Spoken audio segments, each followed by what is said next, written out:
The European Union Commission's Trade Commissioner, Mrs. Malmström, has been in Washington trying to persuade the Trump administration that the European Union is not the problem when it comes to steel and aluminium tariffs, that they do not represent a strategic threat to the United States.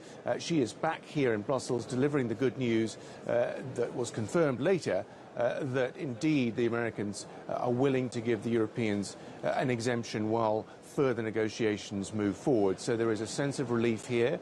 You will remember some of the rhetoric from European leaders was pretty tough when they first heard about Donald Trump's plans to slap tariffs on the European Union, and they were preparing a pretty specific list of retaliation.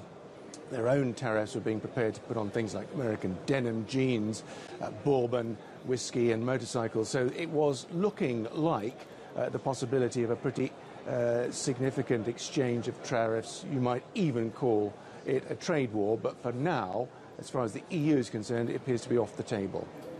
And the UK has been rallying its European neighbours against Russia over the ongoing poisoning scandal of a former spy. Has that been discussed at meetings at all?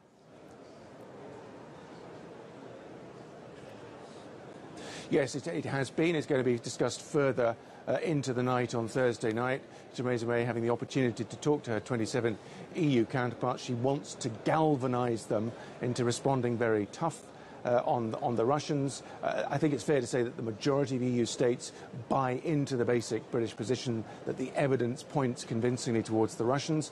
The question for the British is how to coordinate all of the EU states into responding in a strong way, because as we've discovered here in Brussels when it comes to sanctions on Russia's involvement in Ukraine, for example, it's quite difficult to get everyone to sing from the same hymn sheet. The Greeks and the Cypriots and the Austrians and the Italians have quite close ties with Russia. They are very dependent on Russian gas to heat their economy. So not everyone feels quite so enthusiastic about going in hard as the British on this issue. But we understand that some wording is being formulated, a slightly stronger version of the statement that we saw in draft version earlier in the week. It looks like Theresa May will get some strong words, but not much else.